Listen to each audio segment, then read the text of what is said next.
ఏడాదికో వైవిధ్యం, ఏకదంతుని రూప నేపథ్యం, 70 అడుగుల ఎత్తైన ఖైరతాబాద్ మహాగణపతి విశేషాలు. వైఎస్ఆర్ సిపి నాయకులను వేధించడమే లక్ష్యంగా కూటమి ప్రభుత్వ పాలన సాగుతుందని మండిపడ్డారు మాజీ మంత్రి పేర్ని నాని. గుంటూరు జైల్లో ఉన్న మాజీ ఎంపీ నందిగం సురేష్ను పరామర్శించిన పేర్ని నాని అక్రమ కేసులో నందిగామను అరెస్ట్ చేశారని అన్నారు. వైఎస్ఆర్ సిపి పార్టీ కార్యక్రమాల్లో చురుగ్గా పాల్గొంటున్న నేతలను టార్గెట్ చేసి కూటమి ప్రభుత్వం వేధింపులకు పాల్పడుతోందని మండిపడ్డారు.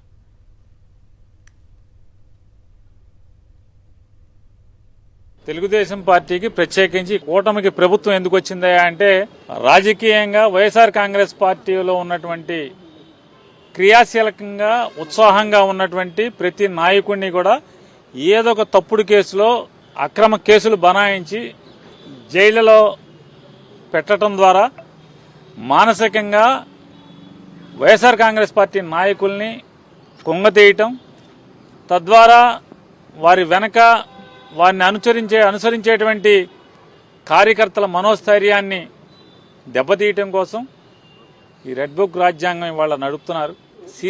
సీసీటీవీ ఫుటేజీల్లో కానీ కెమెరాల్లో కానీ అసలు కనీసం ఆఫీస్ దరిదాపుల్లో కూడా వెళ్ళనటువంటి వ్యక్తులు అనేక మందిని ఎవరెవరైతే కృష్ణా, గుంటూరు ఈ పరిసర ప్రాంతాల్లో ఉన్నటువంటి క్రియాశీలకంగా అధికారం కోల్పోయిన తర్వాత కూడా ఉత్సాహంగా ఎవరెవరైతే పార్టీ కార్యక్రమాల్లో ఉంటున్నారో వారందరినీ కూడా ఈ తప్పుడు కేసులో ఇరిగించి ఇవాళ ఇప్పటికి స్కోర్ 171కి అంతమందికో తీసుకొచ్చినట్టున్నారు.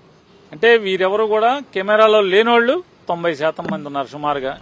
మెజారిటీ సంఖ్య ఆ సీసీటీవీ కెమెరాల్లో రికార్డు కానివాళ్లు